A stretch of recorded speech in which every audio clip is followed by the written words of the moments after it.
Dear friends, good afternoon and happy Easter. This is our last meeting before Easter holidays. We will be back in 2 weeks for the final webinar of this series with Caroline Christoph Bachelard. Today, it is my great pleasure and privilege to introduce our speaker, who is Mark Hansen. Mark Hansen, welcome, is the James Duke Professor and Chair of the Program in Literature at Duke University. He holds an appointment in the Department of Art History, and Visual Studies, and he is co-founder and director of the S1 Speculative Sensation Lab. His work ranges across a host of disciplines and areas. Mark mines philosophical resources in order to explore the technological exteriorization of the living and the technical distribution of worldly sensibility currently underway in our world today. And we know it very well, even more than before, because of the pandemic.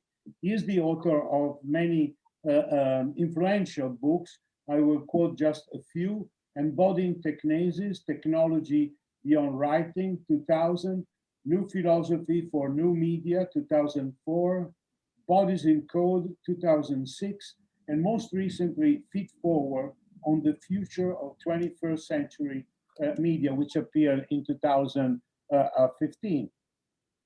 Mark is currently completing a manuscript on the hermeneutics and ethics of information in dialogue with the French philosopher Gilbert Simondon, theorizing information as a process of individuation of environmental receptivity across biotic, abiotic divides and multiple scales, and is also exploring phenomenotechnics, as you probably have learned from today's title, theorized by the French philosopher Gaston Bachelard in relation to the history of animation and contemporary algorithmic culture. So Mark Hansen research is at the forefront of many of the topics we wanted to discuss in this series. The title of his talk is The Phenomenotechnics of Experience, or What is Knowing on the Internet of Images. So Mark, the floor is yours. Okay, let's see, desktop.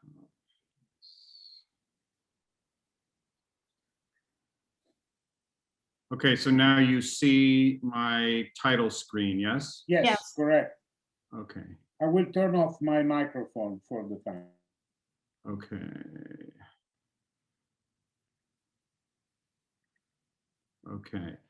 Okay.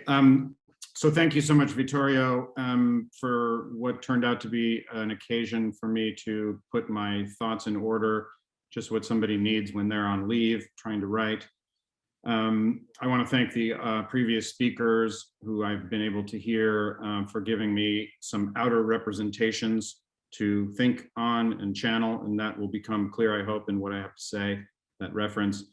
I'm going to be speaking today about my current research, which is, as Vittorio said, rooted in the work of Gilbert Simondon, and particularly in Simondon's understanding of information, information as a process in Whitehead sense, so onto-epistemological process of individuation that brings with it both a critique and a distancing from technical understandings of information, and also the implementations of those understandings in our contemporary culture.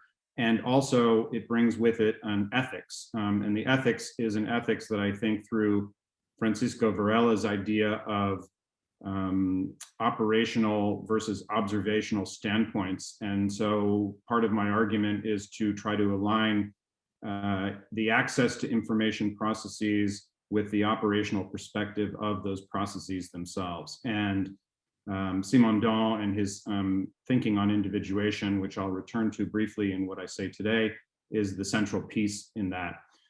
What I'm going to do is take us through a number of reflections on contemporary culture, algorithms, in order to get to a final section, which I apologize in advance is slightly dense, which is focused on Kant and on the encounter of Bachelard and his understanding of phenomenotechnics with Kant's paradox of inner sense. So that's a promissory note of where I get to. Okay, now why am I not able to, there. Oh yes, sorry. I want to start from where we left off last time, 2 weeks ago, with a discussion of Richard Grusson's account of the COVID-19 pandemic as both a global health event and a global media event. In our discussion, we highlighted the difference between 9/11 and the current pandemic as distinct global media events. Whereas 9/11 brokered a feeling of solidarity and served as a nexus for a collective experience, the COVID-19 pandemic obstructs any similar formation, serving instead as the catalyst for a radical fragmentation of perspectives. What I'm most interested in here, which was also Richard's starting point, is the problem that the current pandemic poses to experience in any traditional phenomenological understanding. We increasingly live in a world from which we are phenomenologically distanced, if not foreclosed. While this situation is not new and finds a powerful representation in Ulrich Beck's theorization of global risk society already some 30 or 40 years ago, for example, what is new are the toxic effects of the fragmentation that, fueled by fake news and political polarization, steps into the phenomenological void. Let us use algorithms as a way to delve deeper into this non-phenomenal dimension of contemporary global culture and the role it accords mediation.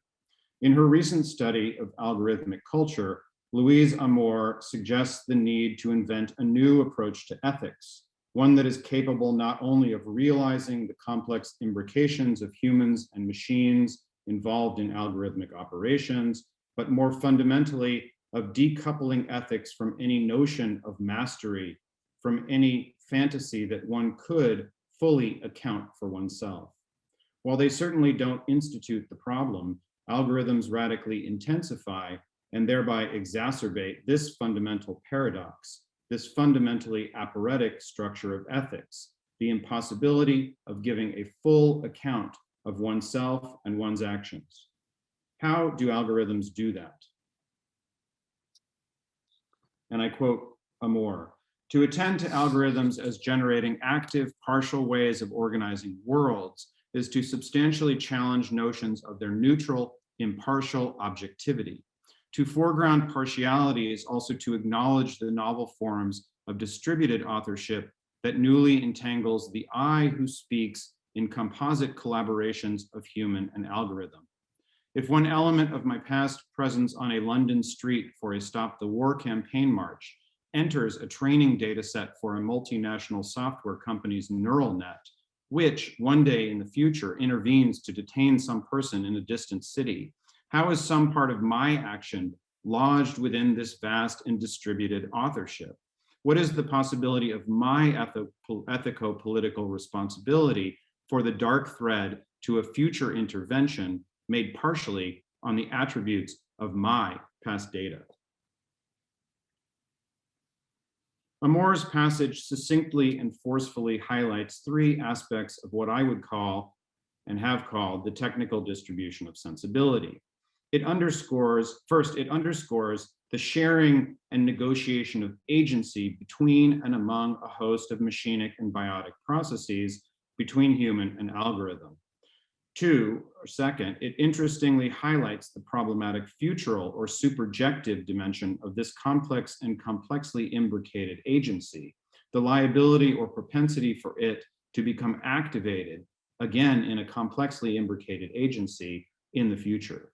And third, and most importantly, I should say, it highlights the cognitive blindness, what I have called the operational blindness of consciousness when it is implicated in and imbricated together with larger units of individuation, and in particular, technical systems. So just to enumerate some instantiations of cognitive blindness to give you an idea of the range of things that I'm thinking about. For me, the concept emerged out of my work with Husserl and Husserl's notion of time consciousness, and the understanding that because consciousness is always separated from itself in the flowing away of the now that it tries desperately to grasp, it cannot coincide with its own constitution. So consciousness in Husserl's phenomenology, and obviously I'm reading Husserl against himself here, although in line with some of his late thinking, consciousness cannot coincide with its own constitution. So there's a blindness of consciousness to something that's going on inside it or underneath it, right? A second example is embodied perception. So the famous phenomenon, which is evidenced by various neuroscientific studies, the famous research of Benjamin Libet, and much contested, I should say, of the missing half second, right, in which the body, my own gloss, the body itself is acting prior to its recognition by awareness or consciousness. And that's exactly how Antonio Damasio explains it.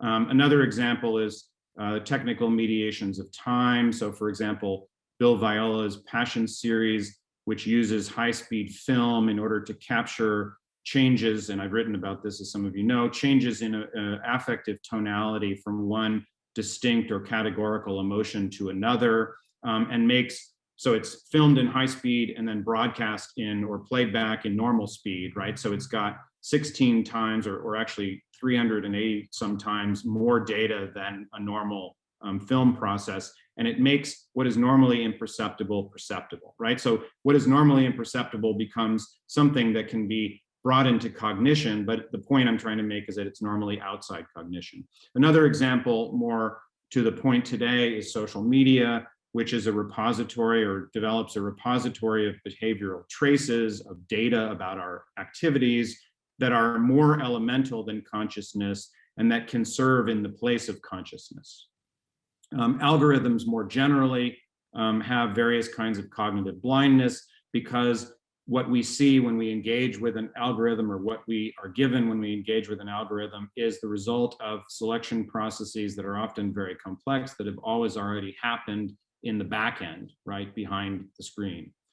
All of this, as I see it and as I'm working it through in my own research, calls for cognitive humility, an argument that instead of being the masters of their own experience and also the perspective to view all other experience, humans are only overseers or supervisors of experience. And to go back to Simondon on individuation as a basic unit of operation is the fundamental concept that I'm using in order to move outside of a perspective that is anchored in consciousness and cognition that tries to encompass cognitive blindness as operational blindness of a human in a larger system or individuation.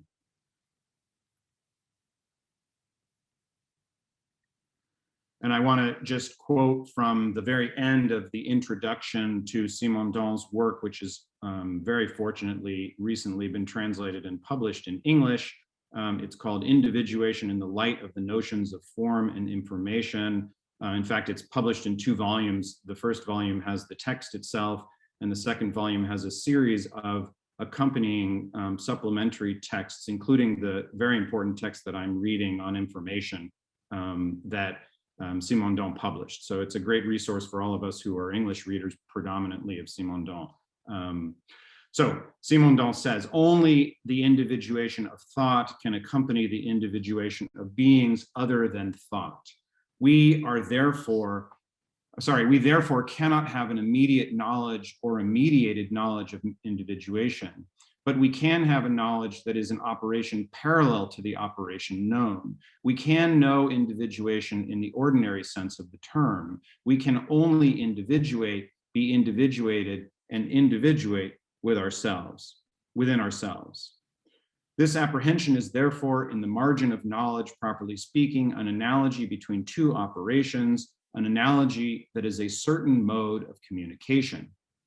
The individuation of the real exterior to the subject, is grasped by the subject due to the analogical individuation of knowledge within the subject. But it is through the individuation of knowledge, and not through knowledge alone, that the individuation of non-subject beings is grasped.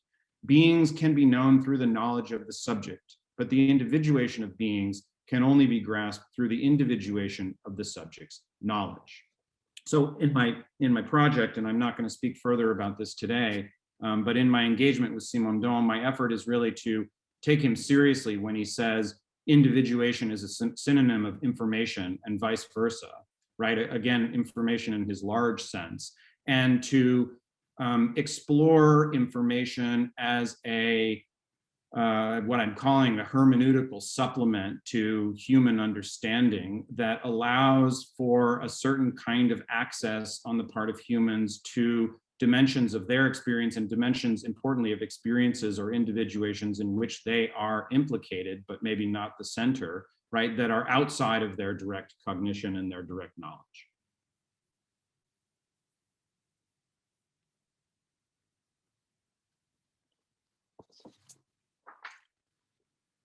Simondon gives a clear expression to the fact that the environment, which is not just the associated milieu, but also, and more fundamentally, what he calls in an amazing concept, the pre-individual.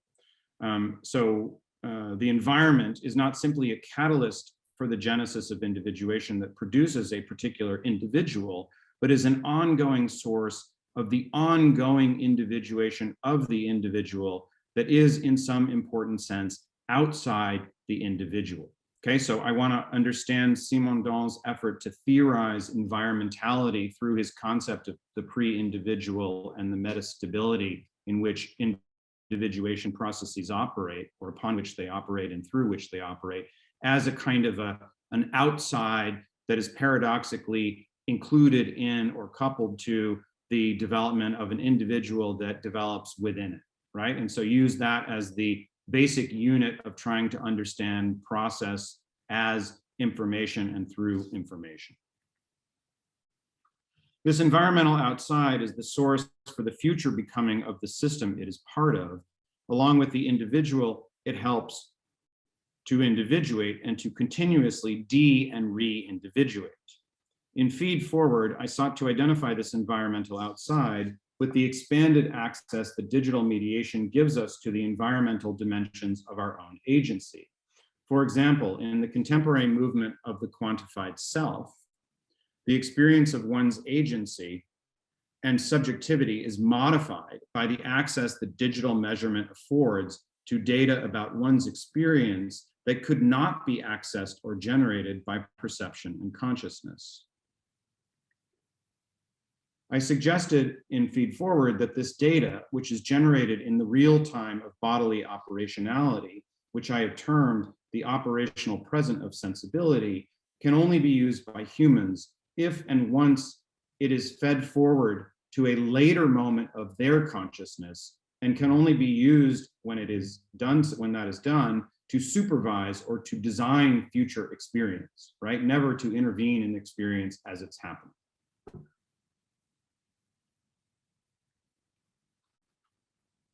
Algorithms are a vehicle for specifying how digital data about experience, and in particular, for digital data about the constitutive environmentality of individuation, can be engaged with in quite specific terms. In information hermeneutics, I attempt to develop this capacity of algorithms by considering how they expand the domain of hermeneutics beyond its hitherto constituting anchoring in human understanding and consciousness.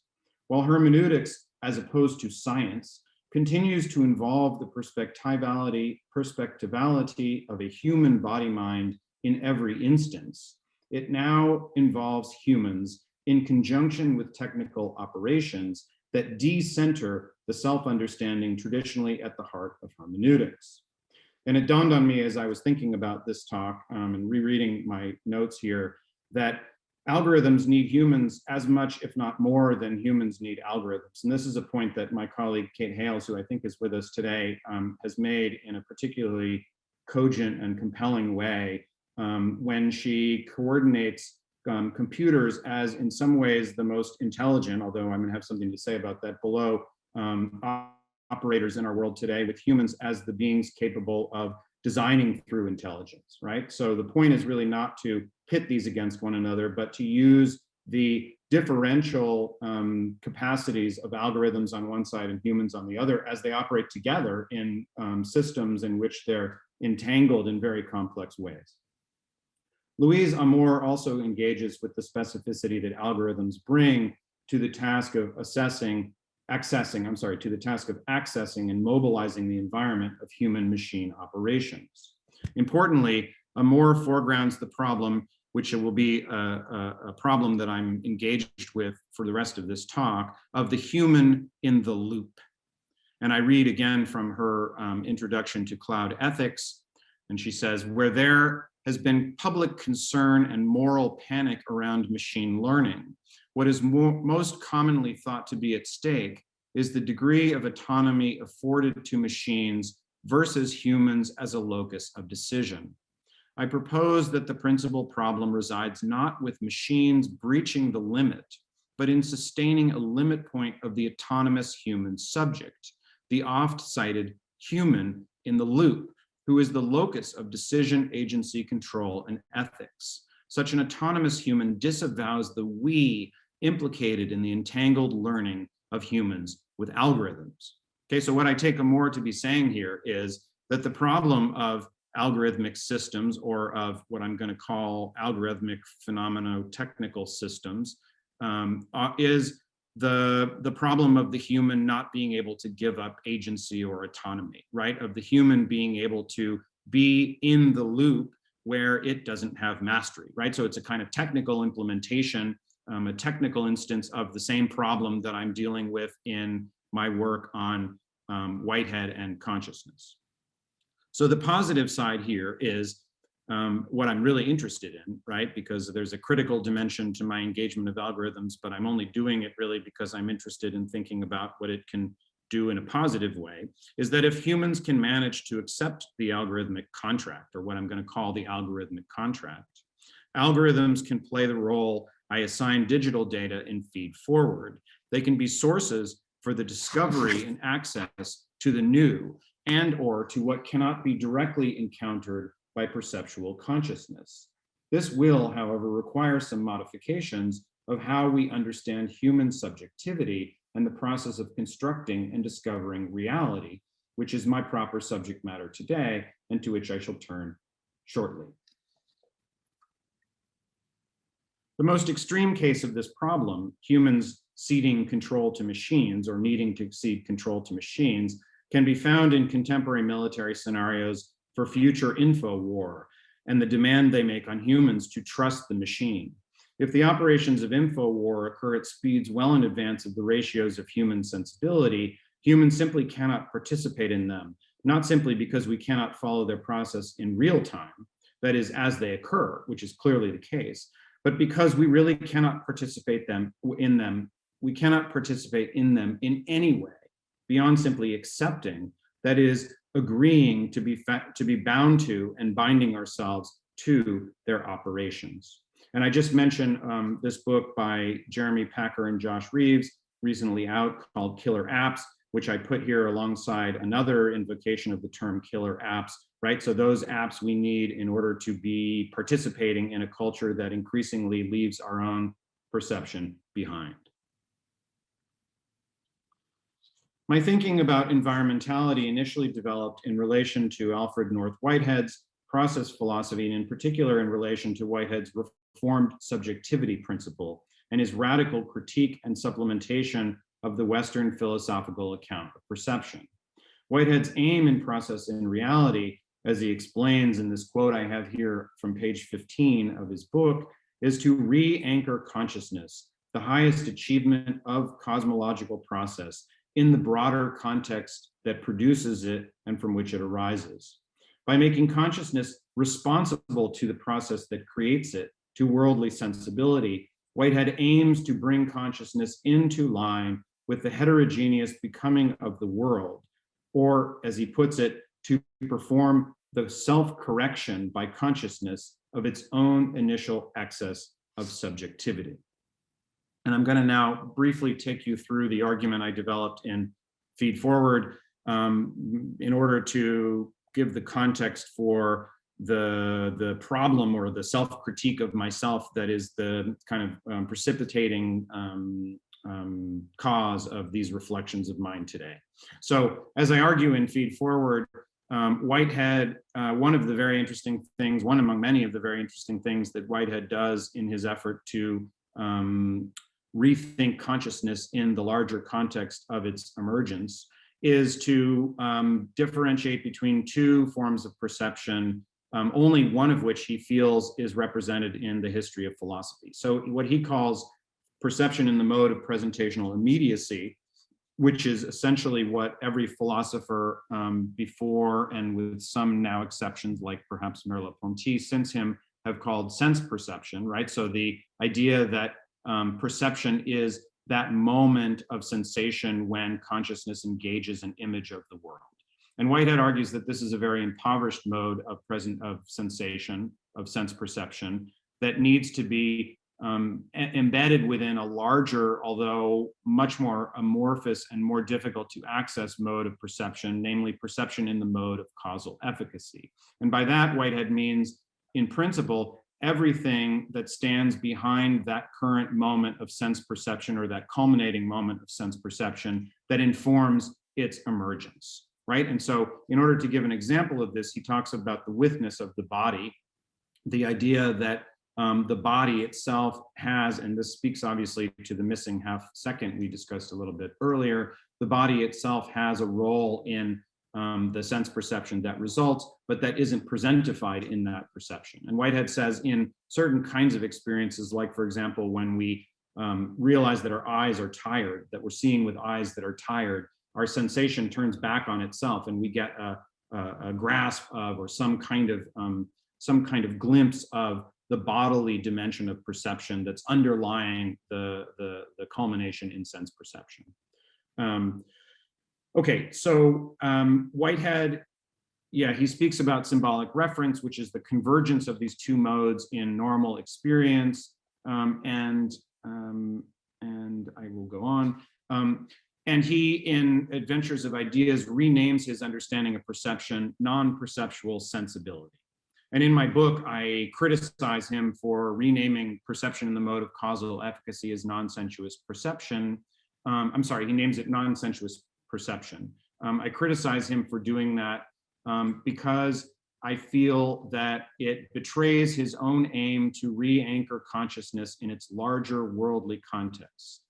His point was to open consciousness to the environment, but that opening to the environment, so long as it is fed through perception, is fed back into the constitution of the perceptual subject, rather than opening beyond perception to the subject's larger ecology. Okay, so in my book, I argue that rather than thinking non-sensuous perception, as Whitehead does and as many of his inheritors, for example, Masumi, do, what we need to do is theorize something like non-perceptual sensibility, the sensibility of worldly process, which is accessed by data, right? Which is accessed by digital data, or we're given access to it, expanded access to it beyond our senses by digital data, and which we can, as I put it, feed forward into our future experience. Okay, so my reflections, or the reflections on inner sense and the larger project on Simondon, come in a certain sense as an answer to this problem, the limit of my conception of feed forward, right? Feed forward, as I understand it, names a process whereby data of sensibility, which are beyond the threshold of conscious perception, are brought into consciousness precisely as data about its own experience at a later time, which is to say after the experience. And the limit that I now see is that my conclusions remain focused, following Whitehead, on how the situation of consciousness within a larger environmentality altered its function, that is, altered the function of consciousness without altering consciousness itself and without bringing in the environment in any agential or any non-trivial, in a certain sense, or non-reduced to consciousness, non-channeled through consciousness way, right? So the problem is that consciousness in this understanding of mine remains both privileged as the exclusive agent for processing data and remains unchanged by this introjection of exteriority. The consciousness that receives data about its own sensibility, consciousness as recipient of fed-forward data, is in the most important respects the same consciousness that philosophy has always conceptualized. If the environmental input that can now be captured algorithmically operationalizes the individuation of consciousness and in a sense makes it directly accessible, independently of consciousness perceiving it, shouldn't consciousness itself undergo some fundamental shift, one that is commensurate with the data environmental revolution itself?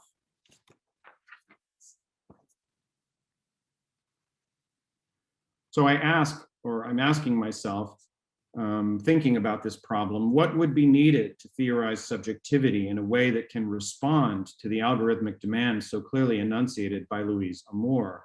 What kind of consciousness would be capable of accepting the condition of being in the loop?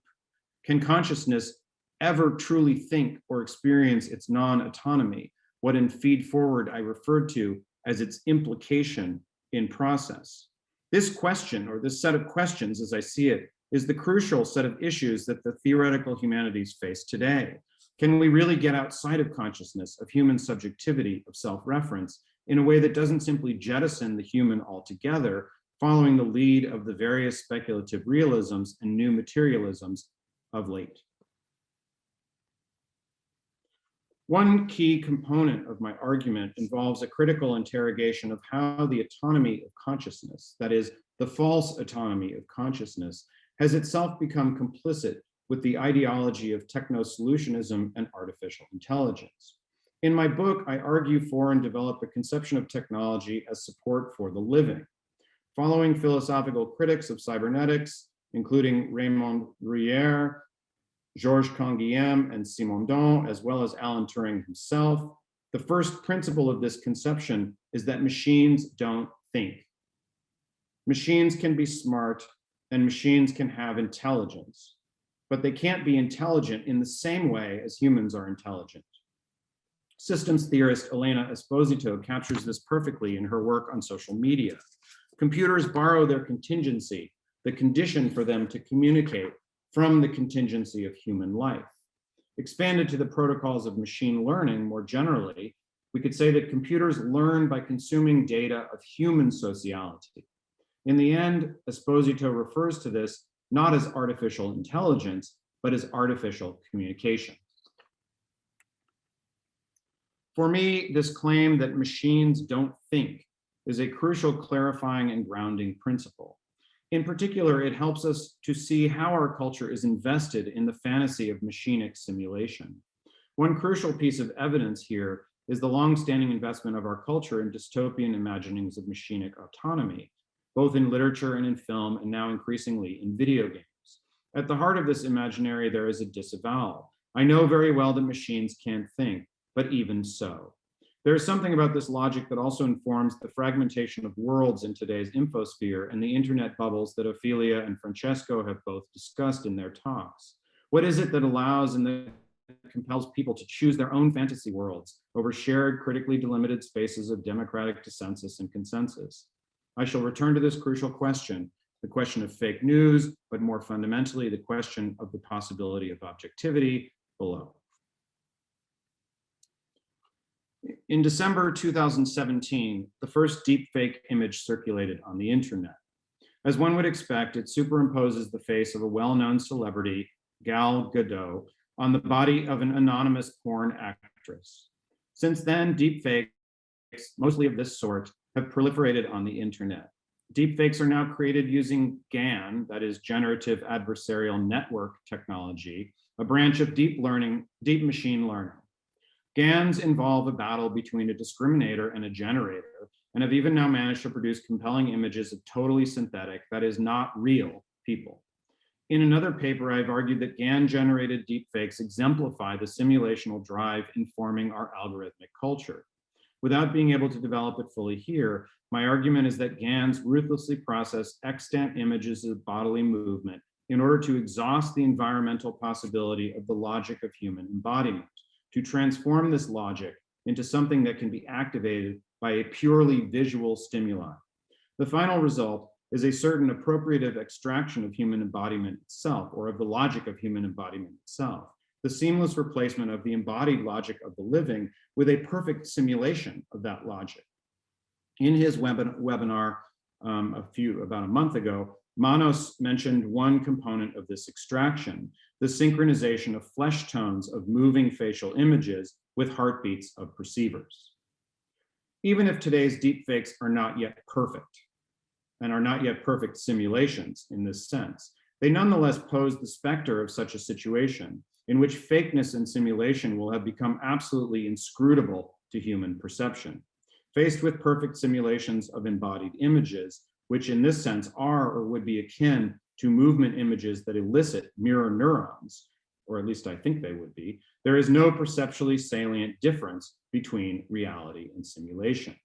The deepfake exemplifies in hyperbolic form the situation we all face in our algorithmically mediated lives. What we encounter in the deepfake, and the same could be said for online portals of news, is the seemingly straightforward visual result of a highly complex process of mediation, all of which remains absolutely invisible and inscrutable to our perceptual awareness. So the deepfake, I want to say, stands for the contemporary situation of consciousness on the internet. Algorithms determine what we see, whether in toxic ways or otherwise, but we act as if that were not the case, as if we were encountering reality simpliciter. This alienation of consciousness from the larger environmentality informing its operation does not begin with algorithmic culture, of course. Evolutionarily, consciousness is, as media theorist Kate Hales has underscored, a late addition. It is built on top of an already fully functional embodied neural material organism. Neuroscientific accounts of consciousness, Damasio's and Ledoux's, for example, distinguish different levels of consciousness, distinguishing core sentient awareness from higher order self-consciousness. American philosopher Wilfrid Sellers has produced a myth, the myth of Jones, that explains how inner experience is generated as a theoretical construction on the basis of overt verbalization of behavior. In different ways, all of these accounts attest to the lack of any direct connection between human behavior and the experiencing of that behavior in and as some kind of inner reality. This lack of direct connection is the basis for my claim that humans are originarily phenomenotechnical. I borrow the concept of the phenomenotechnical from French philosopher of science and of the imagination, and I want to underscore that, philosopher of science and of the imagination, Gaston Bachelard, who introduces it first and foremost to explain how the process of science involves a certain embodiment of mathematical possibility. Thinking of the microphysical revolution and of quantum mechanics, Bachelard situates the task of experimental science to be that of mediating an inscrutable physical world for human understanding. In the quantum slit experiment, just to give an example, quantum reality is measured, and partly through the intervention of the act of measuring, generates a quantum phenomenon, either wave or particle. What is important for me here is the combination between technical process and human understanding that is at the core of Bachelard's concept of phenomenotechnics. The quantum experiment is exemplary in this regard for the way it mediates a mathematical noumenon in the form of a physical embodiment that has meaning for embodied human understanding. Following Bachelard's own path from science to poetry and the material imagination, my aim here is to think phenomenotechnics in relation to everyday life, which is to say, in relation to life in our algorithmic culture. The first step here is to understand phenomenotechnics as a dimension of the technogenesis of the human that I, together with and following others, André Leroy-Gohan, the late French philosopher Bernard Stiegler, Kate Hales, that I have sought to theorize. The thesis of technogenesis states that humans have a constitutive relationship to exteriority, that humans evolved by means other than life. We have evolved, in short, by exteriorizing our know-how and experience in language, culture, and technology. In the strong thesis that I share with Stiegler, this means that humans are in some important and irreducible sense originarily technical. Understood in this way, phenomenotechnics names the onto-epistemological condition of the human insofar as we are dependent on exteriorization, First and foremost, the exteriorization of language in order to come into contact with ourselves. Because the very medium for our encounter with ourselves, language, including inner language, if there is such a thing, divides us from ourselves. We can only know what we know, including ourselves, not as knower in the act of knowing, but as observer at a distance from what is known, right? And I would cite Stephen Connor here, who coined the term exopistemology to designate precisely this problem. In his account of the phenomenotechnics of poetic imagination, Bachelard explains how the human encounters, via imagination operating prior to perception, the primordial ambivalence of the real.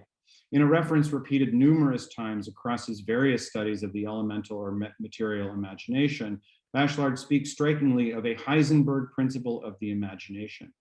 The imagination finds its creativity in a primordial sensory contact with the real prior to the institution of form through perception.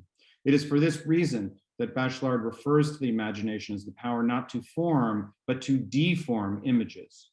Though I don't have time to explore his poetic ontology here, what is most important for me is the way he positions poetry as a phenomenotechnical experimentation with the preformal imagination. Not unlike the quantum experiment, poetry engages the real in its unknowable ambivalence, and by operating on that ambivalence produces a phenomenon, the poetic image, that mediates the ambivalence for human understanding and that produces the subject as the subject phenomenon of that mediation. More important than the differences between poetic and scientific experimentation is the fact that both centrally involve a phenomenotechnical mediation that literally creates the site for human subjectivity, even as the one seems centered on the innermost dimension of experience, while the other engages its outermost dimension. Both, in fact, involve the phenomenotechnical mediation of matter in the external world prior to any distribution into subject and object. This parallel helps us to appreciate the fact that in the absence of phenomenotechnical mediation, there is or would be no subject or self at all. This fact becomes manifest at a certain scale of its operation every time we act on the internet. As soon as we initiate a search on Google or choose a song on Spotify, we become beholden to algorithmic operations which grant us footing and make us subjects of and as the response to our queries or choices. Rethought for our contemporary moment, Kant's paradox of inner sense may well furnish just what is required, a theory of experience that subordinates the subject to the problem of objectivity. The paradox of inner sense results from the fact that in Kant's account, self-consciousness or self-experience has no sensory manifold of its own. As Deleuze has famously put it, borrowing a line from Rimbaud, je et un autre. It is crucial to understand the equivalence of Kant's understanding of the paradox of inner sense as presenting ourselves to consciousness only as we appear to ourselves, not as we are in ourselves. So it is crucial to understand the equivalence of that understanding and of the paradox as Deleuze formulates it. It is precisely because it lacks any manifold of its own that the self or inner sense must be constituted in precisely the same way as objects or outer sense on Kant's account. It must take its content from the representations of outer sense. The content of inner sense is accordingly the form of these objective representations, their necessary objective time order, and is in this sense a form rather than an empirical bundle of contents. As the capacity to be affected by states of oneself, such that one can come to represent them as states of oneself, inner sense is a doubly derivative constitution. It is derivative, as we have seen, from external perception, since it must borrow outer representations to ground its constitution as the mere form of intuition, the representation of the necessary objective time order among these representations. But inner sense is derivative in a second, and for me, more important sense. For like all experiences, inner and outer, it is rooted in the operation of transcendental apperception. Transcendental apperception, commonly glossed as the unity of the I think that attaches to all representations and that thereby makes them mine, is the crux of Kant's account of subjectivity as purely formal and empty. Most significant about Kant's theory is how it roots subjectivity in objectivity. Unlike Husserl, for whom subjectivity, time consciousness, is primary, Kant's fundamental thought is about objectivity and how to secure the objectivity of representations. Subjectivity is a necessary part of this account, but it is necessary in a way that renders it formal, transcendental apperception, and that subordinates its role and operation to the task, the more important task of securing objectivity. Kantian subjectivity, we can say, arises in and as a consequence or entailment of objectivity. Let me briefly and very schematically retrace the logic of Kant's account by highlighting two steps in his presentation of the imbrication of subjectivity and objectivity. The first step concerns the necessity of apperception for the synthesis of the manifold of sense images or intuition into one representation. Kant's aim here is to show that only apperception, that is, only the formal uniting within one consciousness of otherwise disparate perceptions, can ground the synthesis of the manifold. He writes, the thought that these representations given in intuition all together belong to me means the same as that I unite them in one self-consciousness, or at least can unite them therein. Synthetic unity of the manifold of intuitions is thus the ground of the identity of apperception itself, which precedes a priori all my determinate thinking. Right, and I explain how synthetical unity for Kant is just different from analytical unity of apperception. So synthetic unity of apperception is different from analytical unity because it requires the third level here. I think X plus Y plus Z together, right, as belonging to me, not just I think X and I think Y and I think Z, which is Descartes' understanding, right? So Kant introduces a further condition, which is the condition that makes it necessary that subjectivity be empty and formal. The second step in Kant's demonstration of objectivity has to do with apperception. And the question necessarily arises, from where does apperception acquire its synthesizing capacity, particularly as it is itself entirely without any manifold? That is, it is not itself an enduring self or a substance. The answer, of course, and this is the second step here, is from the object, or more precisely from the object concept, or yet more precisely, from the general object concept that provides something like a generic model of synthesis, a concept, as Kant puts it, of something, quote, something in which appearances are necessarily connected. I will call this generic concept simply objectivity. Objectivity performs two roles that are so fundamentally imbricated with one another that they ultimately form one double-sided operation. This makes sense, moreover, since objectivity lies in the agreement, indeed the oneness of subject and object, of purely formal apperception and of pure concept of the transcendental object in general. Indeed, apperception is something like the flip side of the generic concept, of the generic object, the two together generating, but also stemming from objectivity. Okay, and I will not read this quote, maybe I'll read the very end of it where he says, or more simply, the quote, unity that the object makes necessary can be nothing other than the formal unity of the consciousness in the synthesis of the manifold of representations, right? So basically what I'm suggesting is that on Kant's account, subjectivity is secondary to objectivity, and subjectivity results from the necessity of the subject, that is apperception, which has to be formal, following the rules given to it by an object in general and generating intuitions on the basis of that process, right? And then at a further level, generating contents that might be the contents of personal experience or inner sense. We are beings who acquire our unity, that is our subjectivity, from the unity of the objective domain, which however our subjectivity has a hand in constituting. Because we lack any manifold of our own, we must look outward to objects via the object in general in order to acquire a concrete content for our subjectivity. This is our originary phenomenotechnical condition. We are beings who are related essentially to exteriority, and we acquire our being in and through that relation. This thesis, as I have already said, is a radical thesis. It posits the emptiness of the self as the very basis for our subjectivity. This thesis is also, as I have said, a promising one in the context of the algorithmic problem of the human in the loop. Let me try to say why this is so, why this Kantian thesis is both radical and promising, by contrasting it with Bernard Stiegler's neo-Husserlian account of the destructive impact of contemporary mnemotechnics, and particularly by taking issue with Stiegler's own recourse to Kant in the third volume of Technics and Time, devoted to cinema. For Stiegler, Kant is the source for a new critique that will carry forward Stiegler's own neo-Husserlian theorization. And I quote the important passage for me from Technics and Time, Volume 3, and he says, "But these critical materializations of internal phenomena are also quite manipulable by the culture industries, whose first concern is the fabrication of consciousness, objectifiable and reifiable, because it is originarily fabricated outside itself. It is in this sense that a Kantian critique, a new critique, is necessary once again today.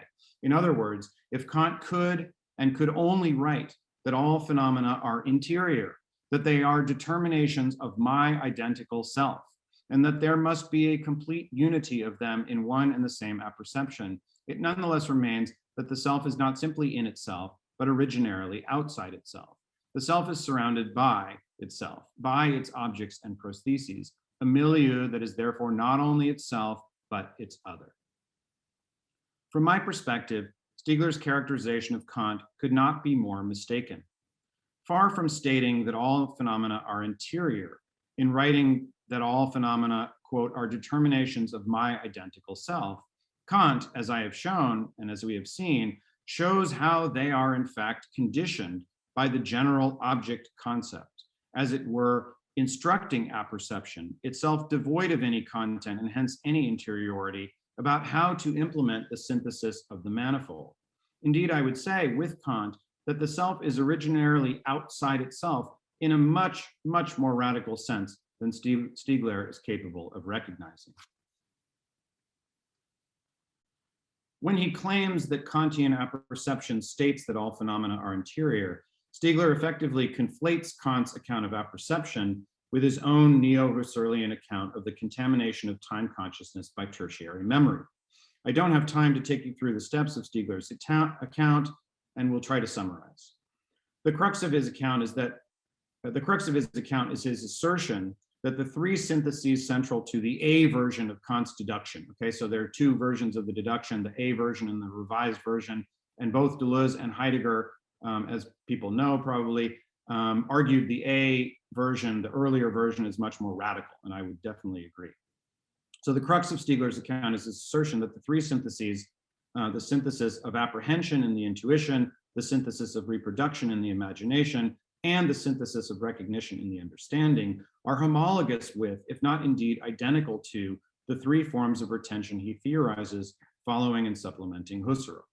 These are primary retention, impression together with its retentional tail and pretensional antenna, secondary retention, or what Husserl calls recollection, memory, and finally, in Stiegler's edition, tertiary retention, or the technical inscription of memory in durable, and I would also say static forms, most notably audiovisual reproductions. Stiegler's argument, developed most fully in Technics and Time, Volume 2, is that tertiary retentions, recorded memories, are both necessary and toxic for time consciousness. They are necessary because they provide the stable ground on which the impact of memory on the production of new impressions, that is, new experiences, can be assessed. So they provide the stable ground on which the impact of memory on the production of new experiences can be assessed. Stiegler attributes this ground to the 19th century invention of phonography and cinematography, which allows, allegedly for the first time in history, the re-experience of the exact same temporal object. With the capacity to listen to the same sound performance or to watch the same movie multiple times, we can literally excavate the constitution of time consciousness. For in the difference of the new experience in comparison with the former one, we get a scientific presentation of the difference that memory makes, how the recollection of the previous experience inflects or flavors the new experience. Tertiary retentions become toxic to time consciousness when they are substituted for secondary memory as the source for this difference that determines new, that is, future experiences. In this case, which Stiegler believes to be the case generally in our hyper-accelerated culture of images, consciousness is compelled to align its self-temporalization with the automated time of audiovisual media, in the process losing touch with its own past as the source for the future. When Stiegler carries the structure of Husserlian time consciousness over to the three syntheses of Kant's account, he effectively imposes a model that is not only foreign to and reductive of Kant, but a model that makes central precisely that which Kant seeks to discount, namely the notion that the self is the source of synthesis. On Stiegler's account of Kant, to the extent that it can be made sense of, it is the fact that the synthetic operations constitutive of the self are also performed by the self, that is to say, the empirical self, that make this latter vulnerable to technical contamination. More exactly, tertiary retention provides a technical object concept that literally takes the place of the synthesis of recognition, and by hijacking the synthesis of reproduction, controls and dictates the imagination's non-conceptual sensing that takes place in the synthesis of apprehension. In sum, on Stiegler's account, everything is centered on the hijacking of apprehension, or primary retention, and this is an empirical process. On my account of Kant, by contrast, everything centers on the synthesis of recognition, that is, on apperception, which remains separate from, though intimately imbricated with, any object concept, including any technically synthesized object concept from which it, apperception, seeks guidance in synthesizing intuition. Because it lacks any content of its own, as well as any basis in personal memory, apperception cannot itself be the vehicle for the technical contamination of experience. Because, however, intuition is synthesized by apperception, following the rules of the object concept, intuition is vulnerable to the imposition of technical schemas instituted through and as object concepts. On Kant's account, in short, technicity does not enter the scene as part of the empirical content of intuition, but rather at the level of objective rules, schemas, for how that content can be synthesized. If the emptiness of apperception makes subjectivity a function of objectivity, as I have suggested, it also makes subjectivity plastic, that is, capable of modifying itself, or perhaps more accurately, of being modified in relation to the object concept guiding its empirical concretization. I think that's the end of the dense stuff. Let us recall the example of the deep fake.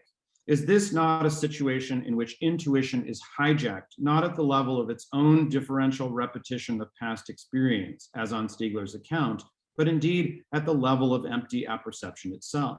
Rather than offering consciousness a false memory as a substitute content for its empirical operation, the deep fake effectively offers consciousness a false logic for the embodiment, that is, the synthesis of the image.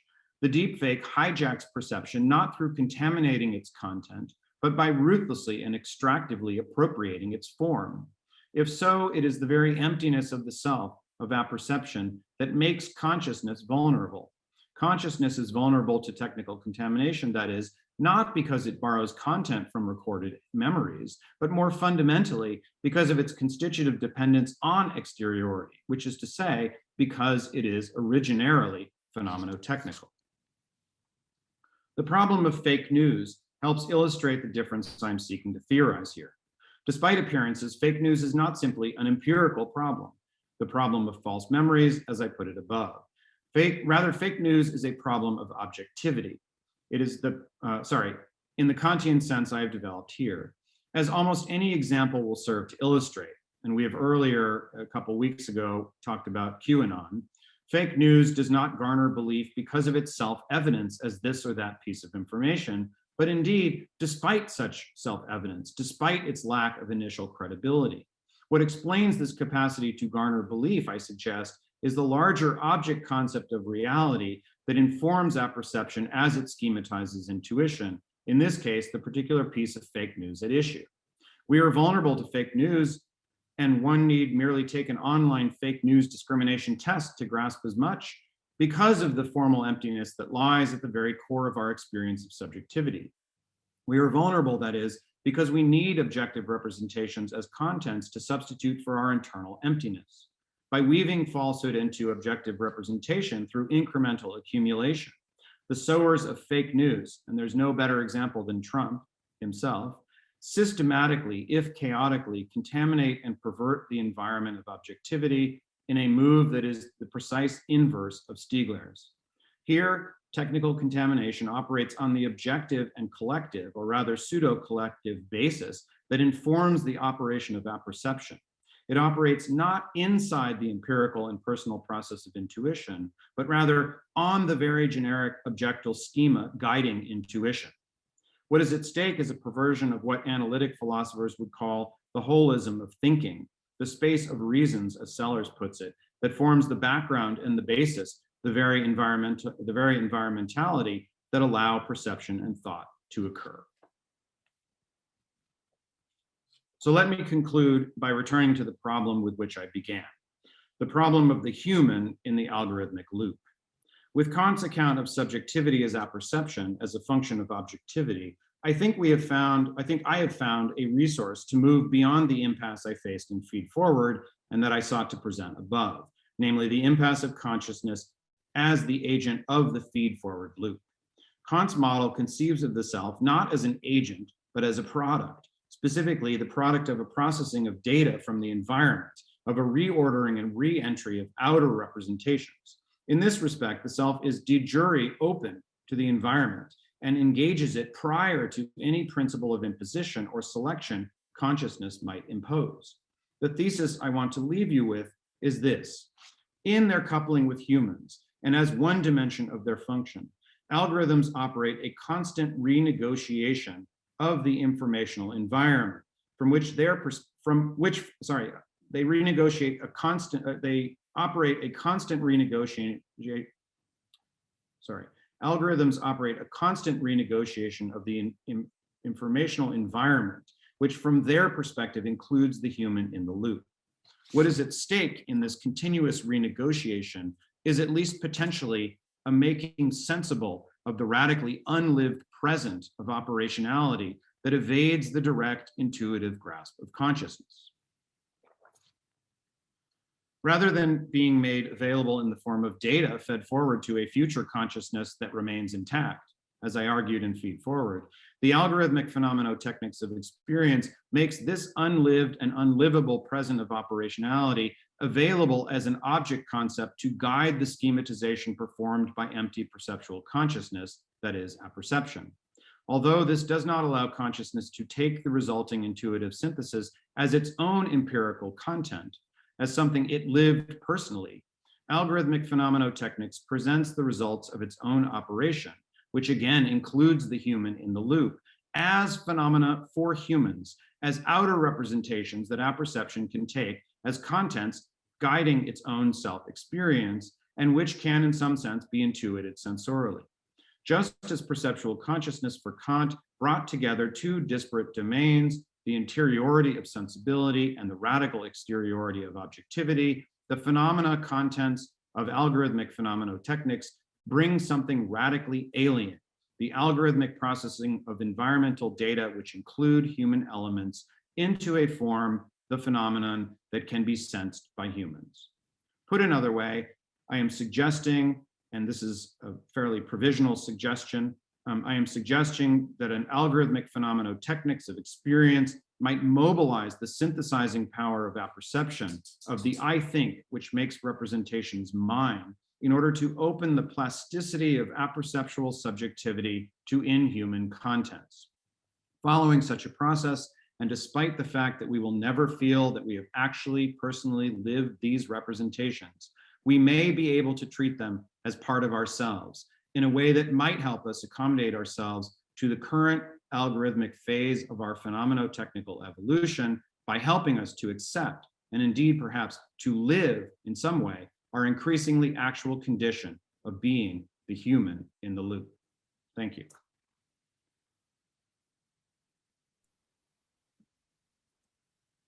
Thank you so much. Thank you so much, Mark, for this incredibly rich and stimulating talk. Just to give time to our friends to think about all the very important and interesting topic that you touched. I got the impression at the beginning that you didn't want to sound apocalyptic, but rather turning things upside down to see by envisaging us as in a from a vantage point of cognitive humility, if I got you right, how to live in the loop, finding new territory for proximal development within with this new season of our being phenomenotechnic individuals. But is there any room left for agency within this loop? Because if our self is determined by the objectual, and the objectual nowadays is governed by machine learning and algorithms, where can we find room to negotiate with this power if we are totally taken in the loop? You know, it's a good question. I mean, I want to not be only apocalyptic and negative. You know, and so, I mean, my answer is essentially that we need to contest how algorithms are designed, right? And so some of the work, for example, that Louisa Moore does focuses, one of her examples is virtual surgery and the kind of the ongoing give and take, which is actually what I would call a hermeneutics of information between the surgeon and the algorithmic system, right? And so what we need to do is, you know, what I said at some point in the talk, algorithms need us just as much as we need them, or maybe they need us more than we need them. And in that case, I'm thinking of, you know, I'm anthropomorphizing algorithms or apostrophizing algorithms, but in a way, you know, it's too easy for us to assume that algorithms are simply reductive agents of information capitalism, right? They're actually technologies that, you know, that as I would see, you know, in line with what I've learned from my colleague and friend Kate Hales, you know, that are technologies that can expand the human access to and human design of the environment and of experience, right? So I guess the answer that I would give would have to do with developing, you know, first of all, contesting the vision or picture of algorithms that, you know, that we all work with, right? That they're reductively determining our thinking. And in some ways that's the case, right? Predominantly in our culture. So contesting that in the service of trying to develop a different, more positively inflected understanding of algorithms. And this is why Bachelard, for example, is such an important figure for me, because, and Simondon too, because they're really humanist thinkers who are very interested in using and finding ways to use techniques and science in the service of a project of humanities, right? Or of making human life better, right? So I guess that would be my answer. I don't know if that starts to address what you're, and I don't, you know, I'm really too much of a theorist to be the person that can give you examples of where this is happening, which is why I'm so happy to have people like Louisa Moore who are doing the anthropological work in actual algorithmic systems. But it, you know, it seems to me that, you know, art is a source that I've used quite a bit as an example, but art can only go so far. It can only illustrate problems and provide aesthetic experiences. And what really needs to be done, you know, has to be done across the board. And I think it is done. I mean, I think designers of technology, you know, computer scientists and engineers are interested in designing algorithms that don't have this toxic functionality. I don't want to take too much time because of my privilege of chairing the debate, but just as a follow-up, you were mentioning art, and I particularly enjoyed when you underlined the work of Bill Viola. To which extent art can make this phenomenotechnic nature of human beings more evident, more opaque? Do you see a role for art in this? Yeah, I think art is important. You know, I think art is important for me, it's important for two reasons. Pedagogically, right, as a tool for thinking, right? So what I learned from Bill Viola is something about the larger environmentality of my own emotional experience or my own perceptual emotional experience, for example, right? And this becomes a resource for thinking about a lot of other things, right? You know, in fact, a much more valuable resource for someone like me who thinks like me than, you know, reading a neuroscientific paper that may make the same point, right? But also art gives you an experience of that, right? It puts you in, it makes it sensorially salient or sensorially present, right? That there's an outside to your own experience that you're not accessing directly through your own cognition, right?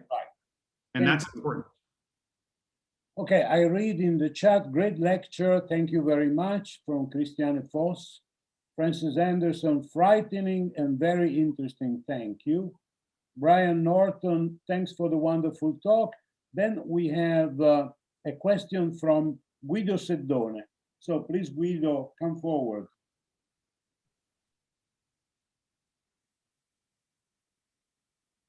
Just time for enabling his mic to be open, I guess. Yes, now you probably can hear me.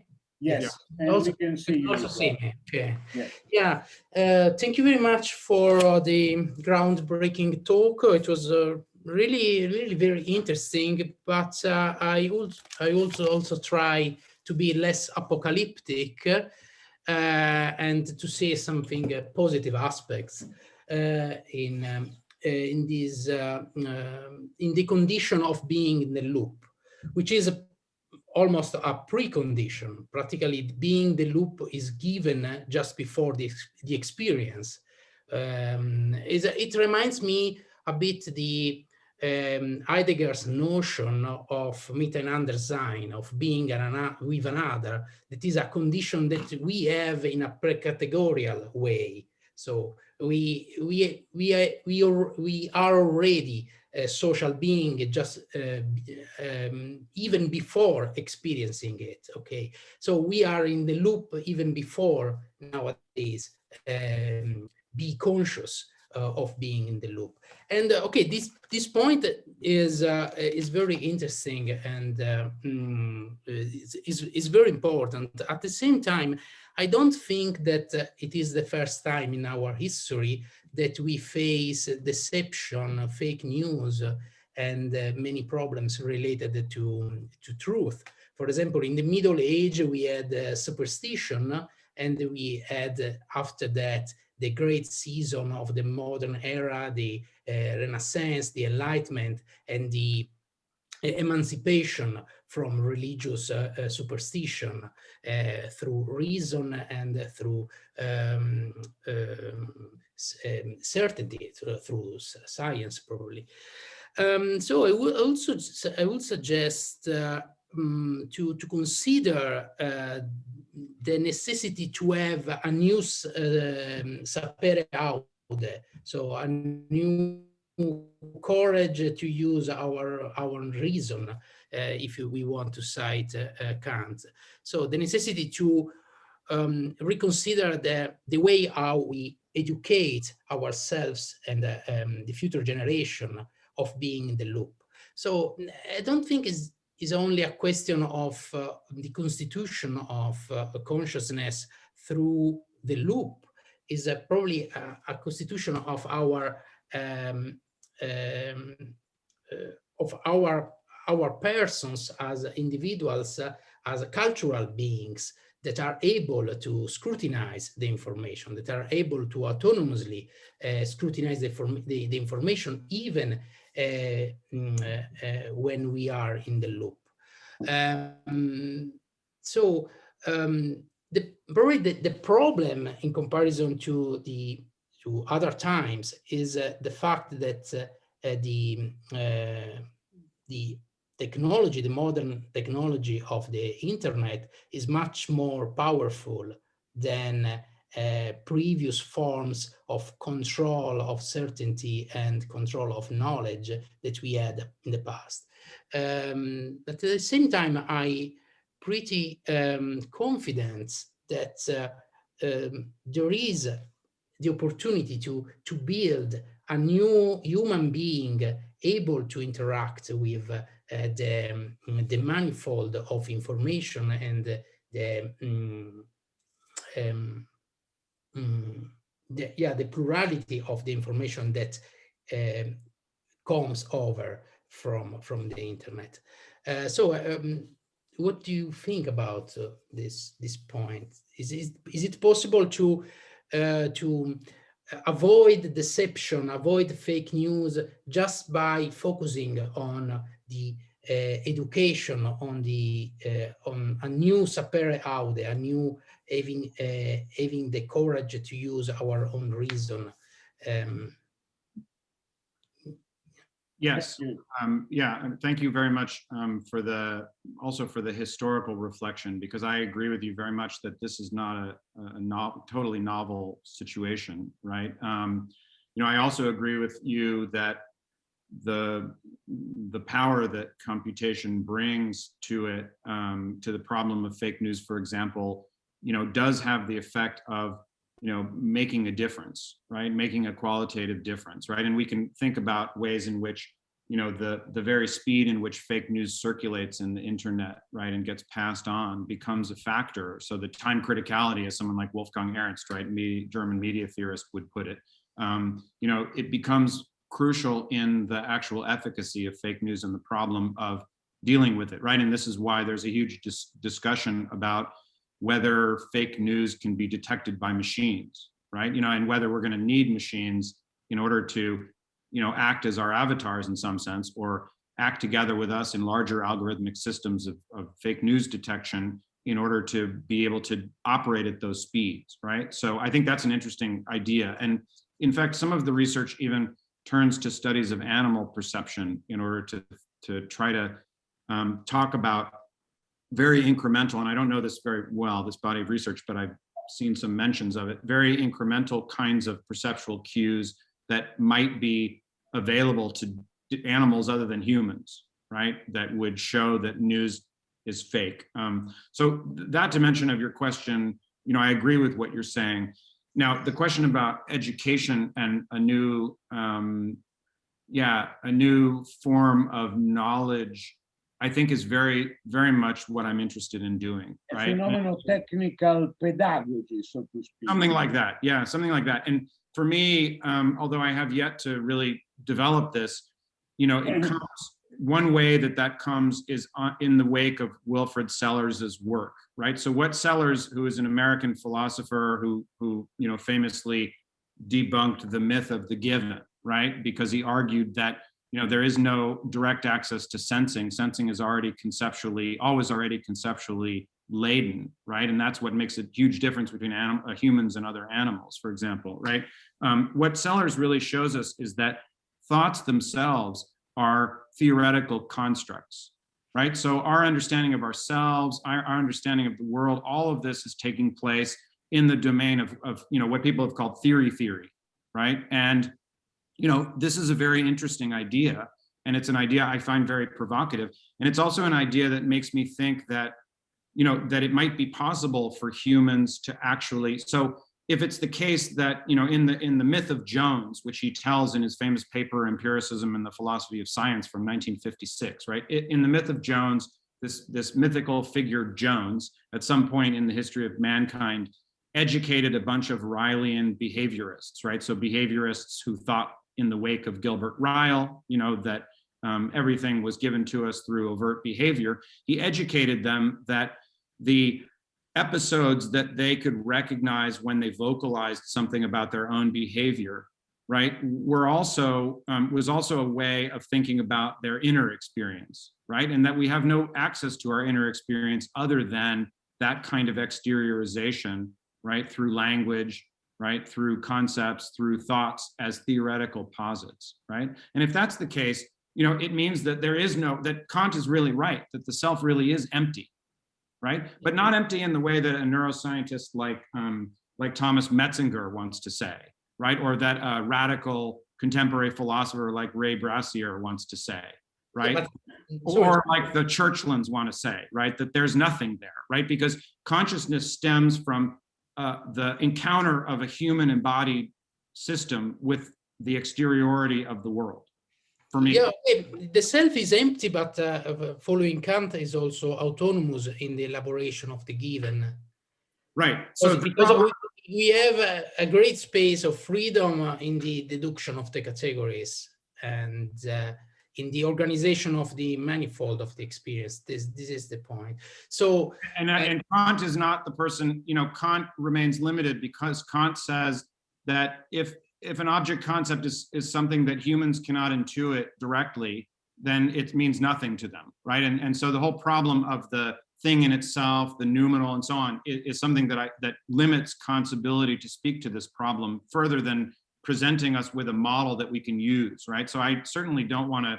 I mean, I'm not a Kantian. I don't want to, say that Kant is the last word here, but I do want to point out that his understanding of the self is empty in the particular sense that he thinks about it has a newfound importance in relation to some of the things that are going on today. And it may be the case, as it often is, or I found in my own thinking, that one can then read this backwards in history and see that, in fact, maybe it's not only related especially to now, but to other times.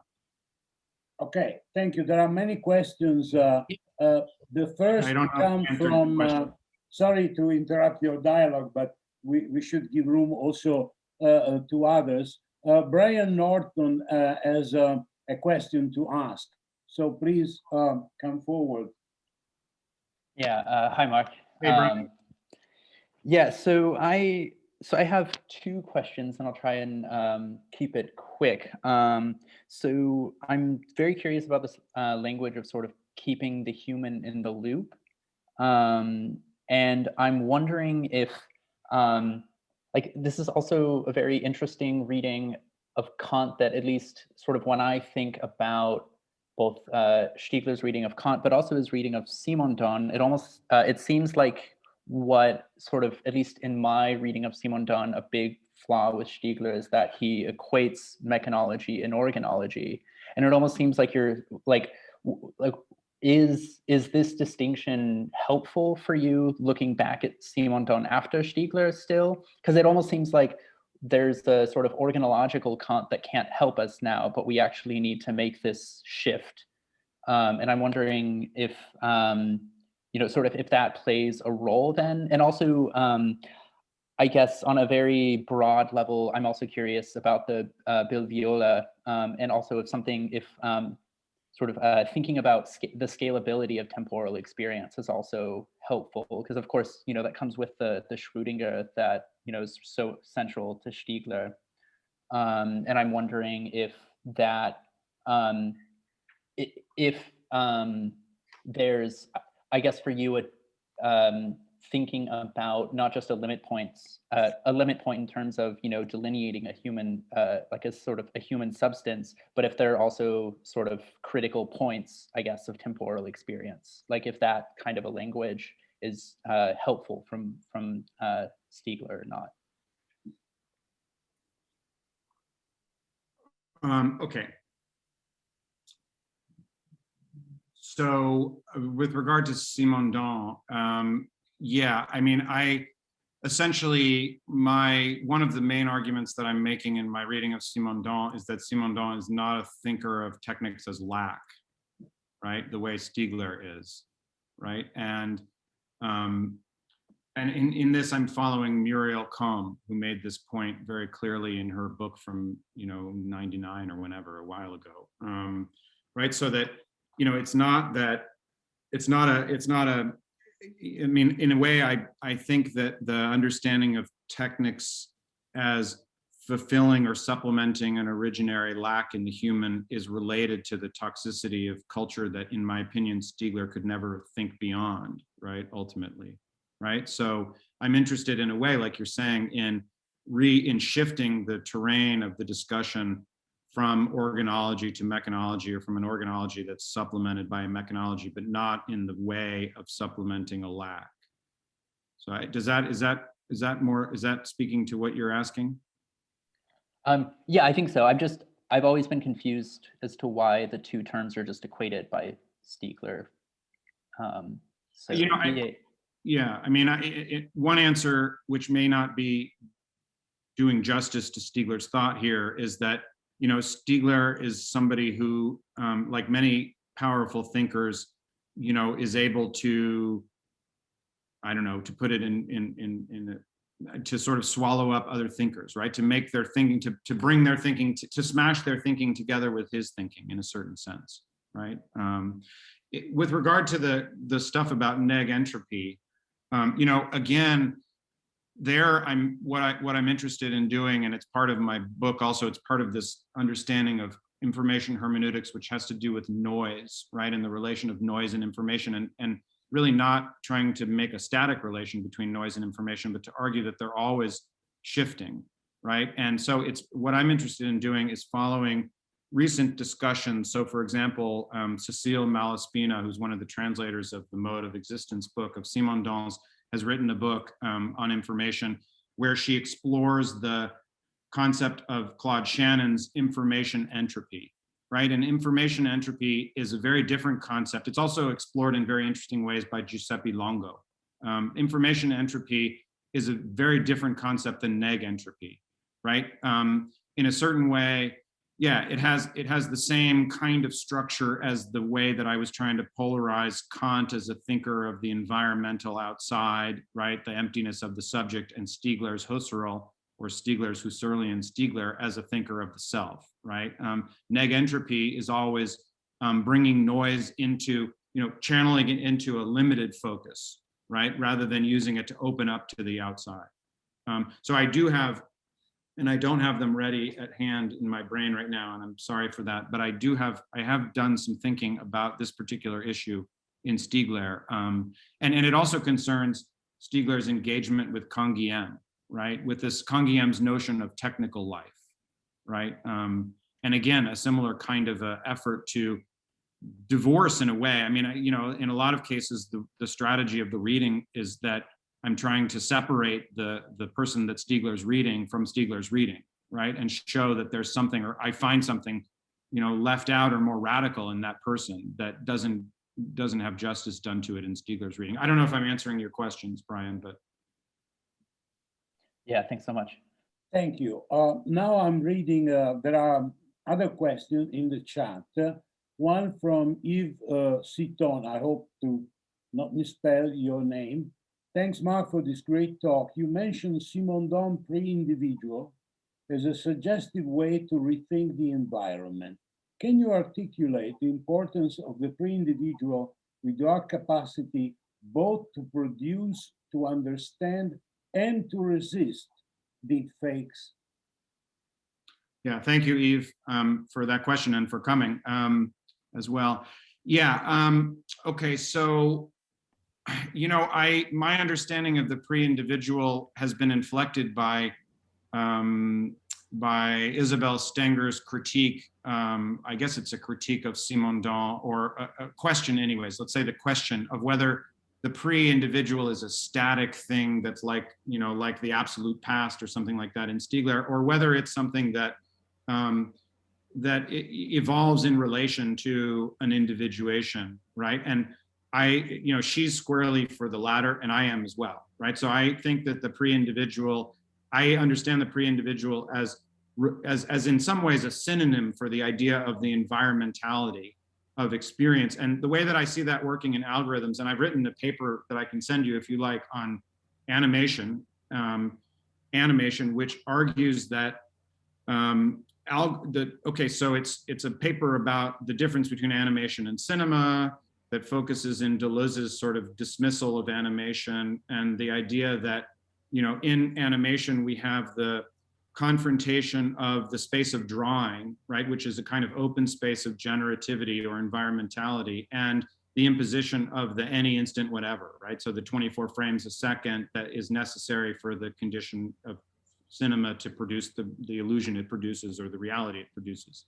And so I argue that that relationship between generativity and imposition, which, you know, arguably in cinema has an ecology, right? There's an ecology between these two terms that is harmonious to some extent with human understanding and perception, because when we watch movies, we actually understand what we're seeing, right? That ecology of generativity or environmentality and imposition, or let's say decision, is perverted in algorithms, right? Because algorithms operate, or let's say industrial algorithms, right? Because I'm also leaving open the space for algorithms to be developed in different ways, right? But in industrial algorithms or in capitalist algorithms, what happens is there's a collapsing together of the principle of imposition or decision and the processing of environmentality, right? So for example, in Google, when you do a Google search,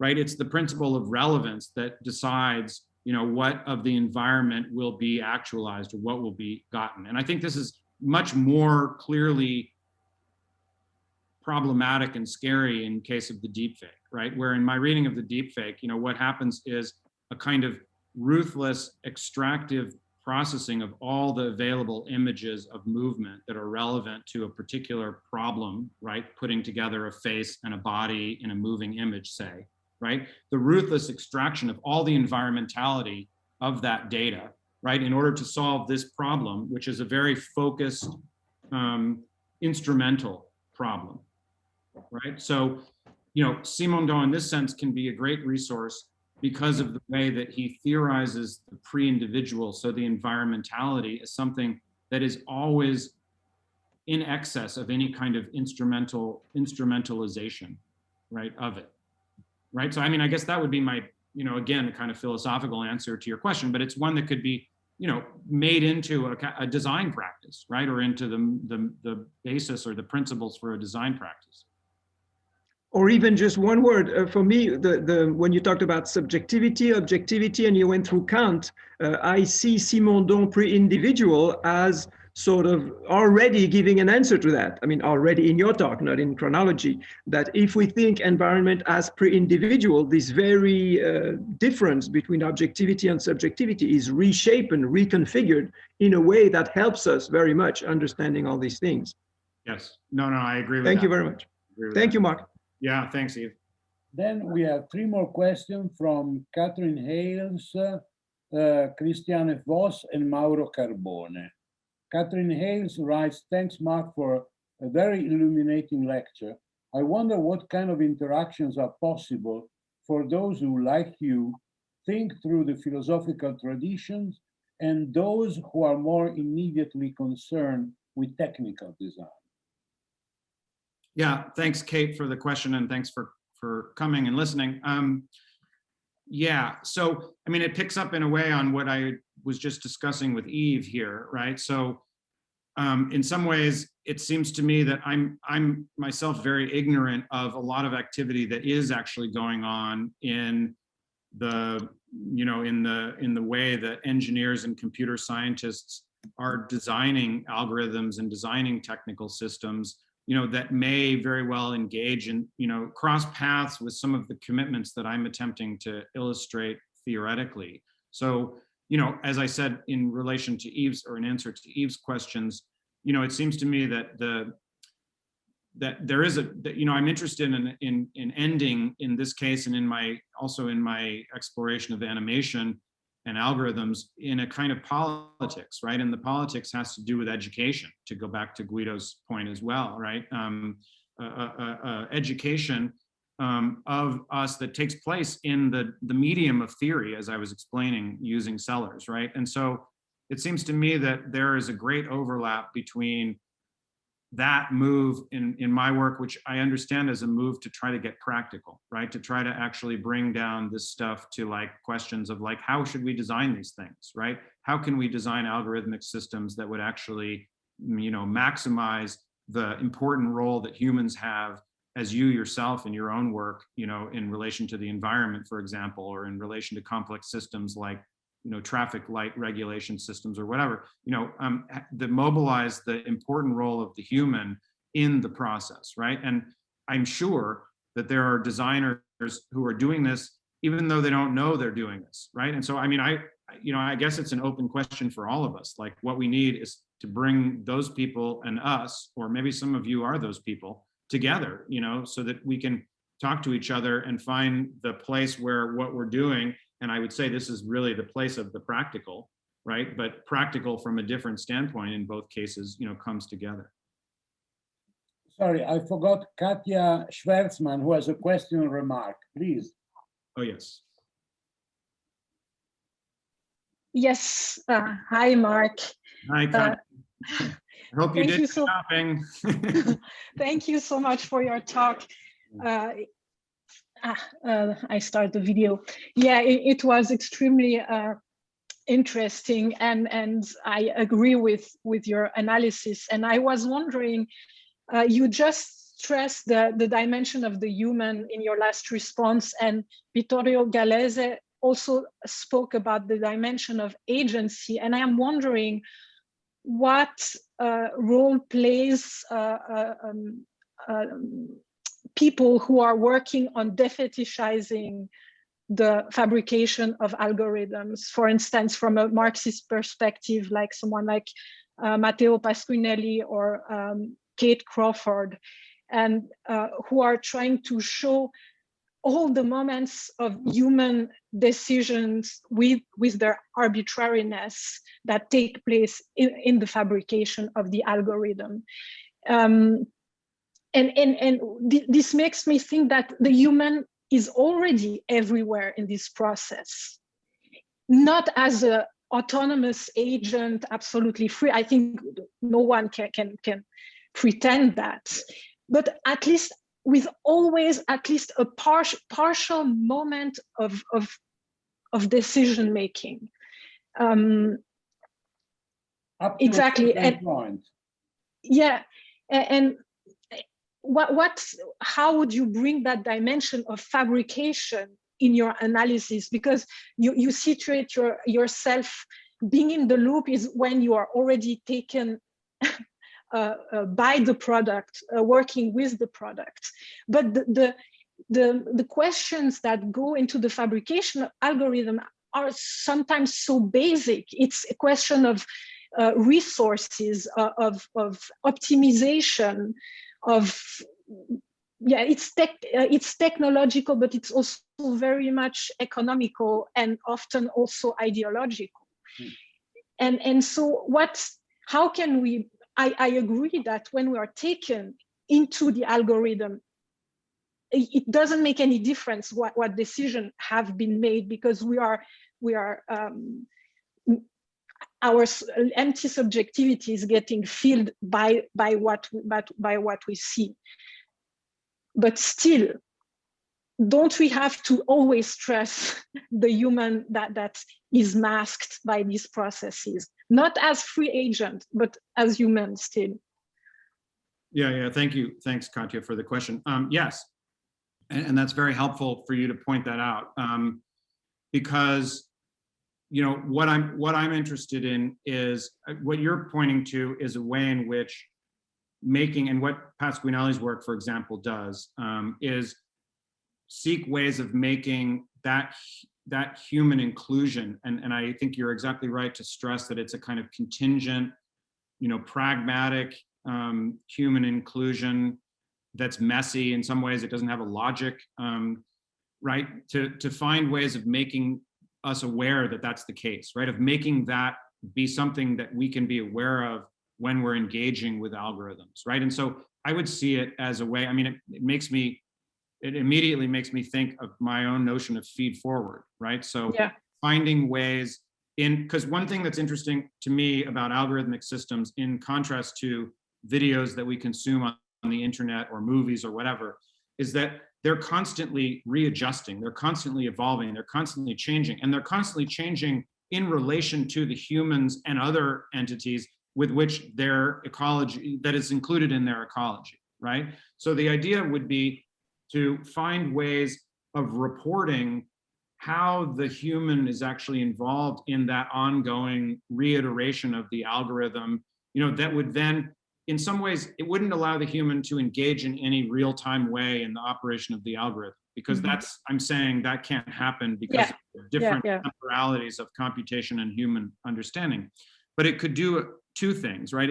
At least two things. It could give humans some idea, some way of understanding how they're practically, like in a kind of evolving together with the algorithm. So in a different kind of real time, which isn't the operational real time of the algorithm, but is the operational real time of the whole algorithmic system that includes the humans, how they're participating in this evolution of this system that's moving forward and evolving, right? So it could do that, right? And so I think, and it could do that, secondly, by, if we could develop ways in which algorithms could report those moments to humans, for example, right? So that would be a way of designing them for this operation of feed forward, which would bring that information into human awareness, right? That humans could then use to actually change the way that they themselves relate to these algorithmic systems or participate in these systems. Am I answering your question? I mean, it's a very interesting, thank you for pointing that out. Thank you very much. Yeah. Okay, now, Christiane Voss, I still think about your reading of Kant. Why is it that the exteriority of algorithms get another and even evaluative toxic status for apprehension and subjective synthesis compared to the status and effect of other object concepts for a perception? Yeah. Sorry, I didn't want to. So you mean, no, thank you. Why algorithms and not other schemas, object concept schemas, or something like that?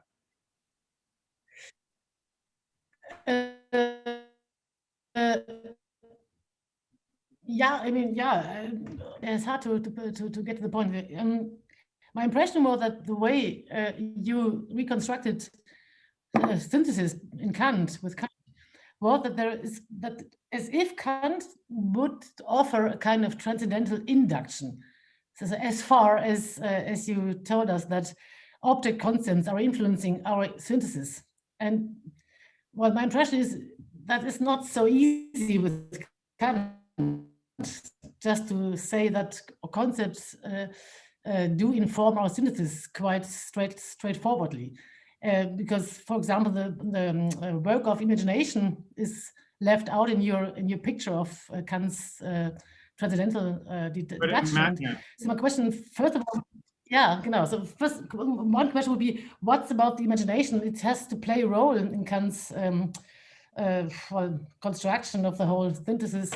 And what about the deductive part? I mean, the categories which we apply to the manifold are a priori.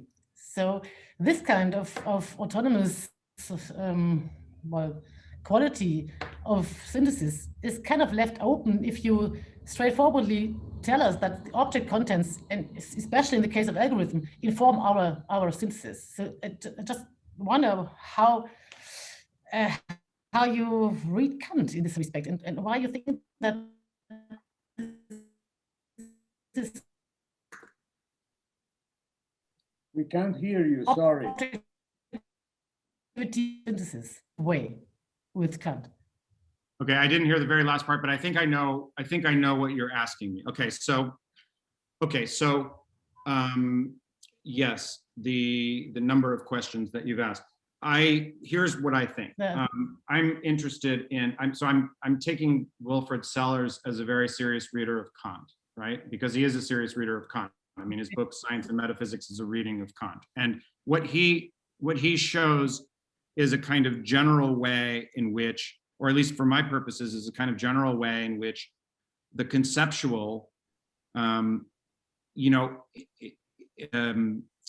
impacts the role of the imagination, right? Always, already, right? And in Kant's case, as you point out, it's through categories which are, I mean, one of the weakest parts of Kant's critique is the categories, right? Which he basically just takes over from Aristotle and says they're a priori. That's the big move.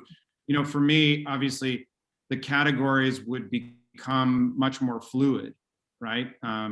They would become much more fluid, I guess, or there would be new categories, right? So algorithmic rationality of a certain kind of system would come with its own categories, right? And the idea is, so one idea that I have, and I'm not sure if this works in the end, and you and I can obviously discuss this further, I would enjoy that and profit from that, and will profit from that, is the idea that, along the lines of what I was just saying to Katja, that our awareness, that the very awareness of how algorithms operate in a way to, give rules for the imagination to synthesize, to operate the other two syntheses, right? The synthesis of reproduction and the synthesis of apprehension. So the very knowledge, right? The knowledge of how algorithms do that is actually going to have an impact on how the imagination actually performs the role of intuiting the conceptual. Right? I mean, that's my argument. I mean, I think that's my argument. I think that's what I want to try to work through. Right? So it involves, it involves maybe in a certain sense redefining the a priori, right? It's still something that happens prior to the experiencing, but it's not something that's built into the human mind, right? Or at least it's something that is a conjunction between something built into the human mind and the way that that gets configured in relation to an actual category of some process of the objective world. And the imagination, no, go ahead. No, I mean, so would you think that the algorithm make imagination superfluous? It doesn't make it superfluous. No, that's what Stiegler thinks or would think. I don't think that. I think that it provides a false, I mean, what we can call a false or a perverse, I mean, and we're talking here about toxic algorithms, but I should maybe say one would have to give a different account. My whole thinking about it is related to the toxicity of algorithms, but one would have to give a different account if we were thinking about algorithms that do good things, right? Or that try to maximize the relation between the human and the technical, right, in these systems. But my argument is that algorithms provide schemas, right, provide object concepts for the conceptual to be schematized by the imagination in ways that limit the way that and control the way that the imagination does that, right? So the way that intuition is produced as sensory experience. But how? How can they do that? I mean, how do they do that? Yeah, I mean, and this is where Sellers is important to me, because Sellers, is really making a huge supplement to Kant's understanding of the conceptual by linking it to, the entire holism of linguistic conceptual understanding of humans and so on, right? So it would be through the medium of that they do it, in my understanding. But I have to be honest, that I haven't worked it all out. So okay. I haven't worked it all out, but that's the direction in which it's heading. Yeah, okay. Let me put it like that. Yeah, okay. Does that make sense, what I'm saying? Yeah, it makes sense. I still have to think about it. It's provoking and yeah. Right, thank you. Thank you. Now we have an interesting point raised by Mauro Carbone. Really a very stimulating talk, Mark. Thank you so much. In the light of your reflection, do you think that the term individuation is still adequate in order to characterize the human condition in the loop? Hi, Mauro. Hi, Mark. Hi, everybody. Yeah, and clearly, Mauro, your point in your talk about the problem of reality today is an important point for me as well. Yeah, so I would answer yes, that individuation is adequate. And the reason, however, is because of the way that I understand individuation in relation to the process of information, or rather to information as a process, right? And I don't want to get too much into it, but I read Simondon's understanding of information in relation to informational structural realism, right? Which is a kind of analytic philosophy permutation of ontic structural realism. Somebody like Luciano Floridi, for example, who you probably know, is at least tangentially related to this school. And what I argue is that, what I'm interested in arguing is that environmental processes or worldly processes are processes of information which are not produced by an agent, but which produce a kind of agent along the lines of or a kind, not even an agent, they polarize around something, right? And in some ways, I'm very, I've been helped a lot in this understanding of Simondon by a French scholar named Baptiste Morisot, who's written a book about information and individuation a little bit in Simondon.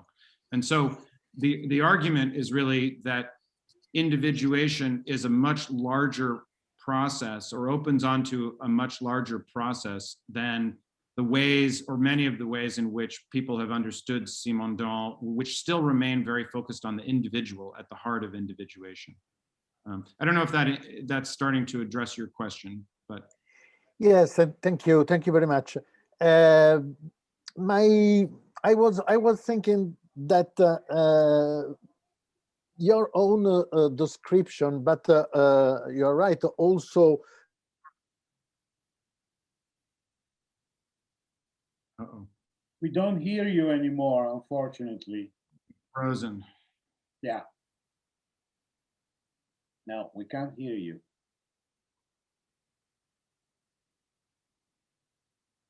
Maybe you're expecting too much from your Wi-Fi.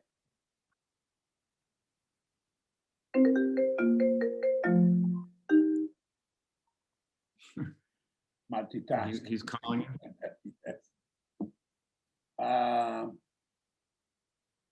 Okay, maybe we can wait a while until Mauro is able to eventually reestablish his connection. We have a remark from Engel. Mark, how do you discern toxic from non-toxic algorithms? Wow, thank you, Lorenz, and good to see you too. Yeah. You know, I haven't thought about it. Hi, Lorenz, how are you doing? Hi, Mark. I haven't thought about it in those terms, you know, just as a simple question. But I do think it will have to do with the way in which environmentality is utilized by the algorithmic system, right? So in the case of a toxic algorithm, the idea would be that so environmentality for me is a good thing, right? It is an openness onto a larger, you know, the excess or the outside or the, you know, whatever, all these terms that we have, the pre-individual, you know, whatever, the metastable conditions for the ongoingness of the system, right? And that can be read in terms of the environment, the way Stiegler's last work on the neg-Anthropocene does it as well. So a non-toxic algorithm would be an algorithm that tries to align its principle of imposition, right? So the way that it makes selections from that environmentality with the, you know, as I put it in this informational ethics that I borrow from Varela, right? With the operational perspective of that environmentality itself, right? And I know that's very vague, right? But yeah, another way to say it, I perfectly understand that. Yeah. But the problem I see is, how can you know about these environmental dimension or operativity of the algorithm? I don't see how you read that from the algorithm without knowing it in advance, or taking your criteria from other sources, like be it other algorithms, so by comparison, or other extra algorithmic access to the environment or the ecosphere or whatever. You would say, does that mean that you would say that all algorithms are toxic? Because I agree with what obviously not. Yeah, I mean, obviously, but I ask myself, how do we draw the distinction between the toxic? I mean, we take a knowledge that we have, we can judge it from the effects it has.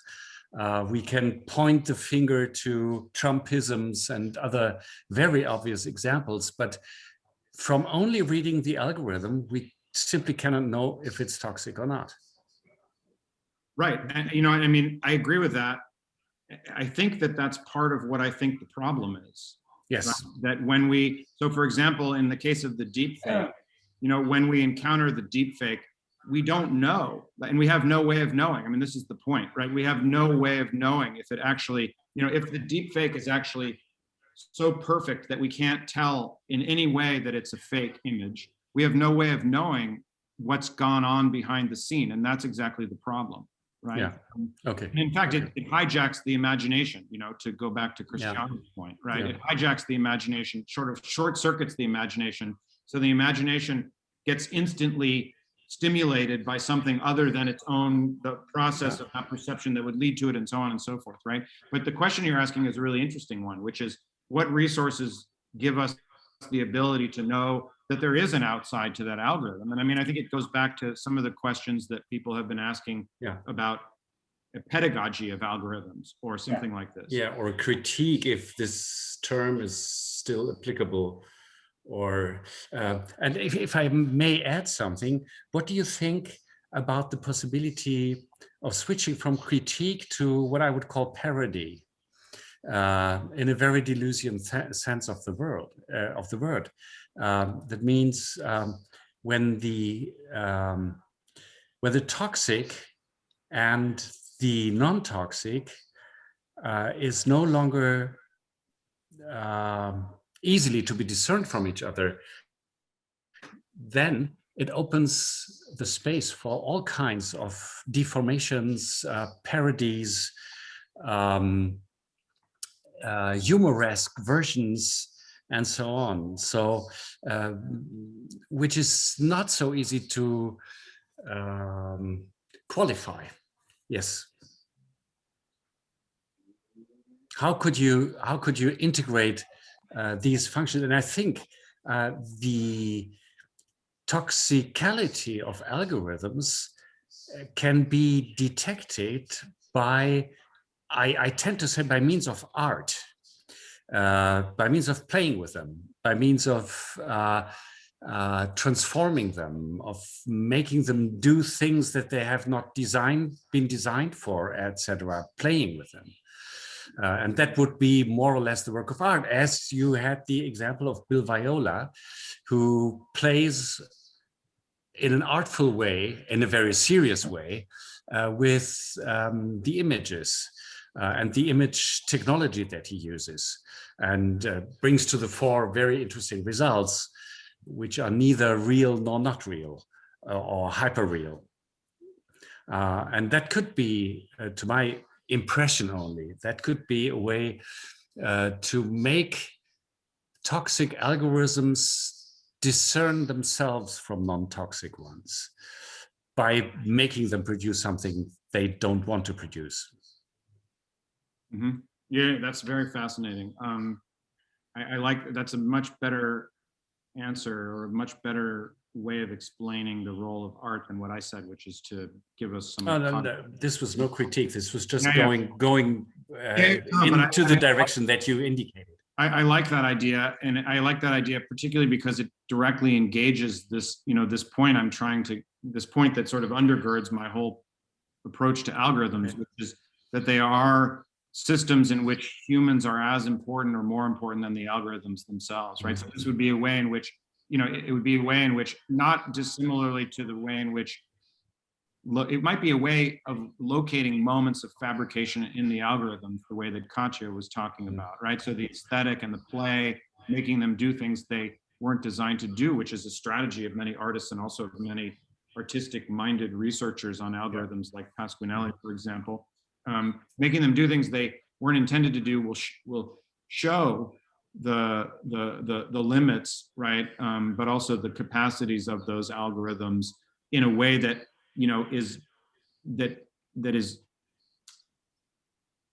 that somehow involves the human centrally. Yeah, that has the human in a way that's, I mean, I think that's a great suggestion.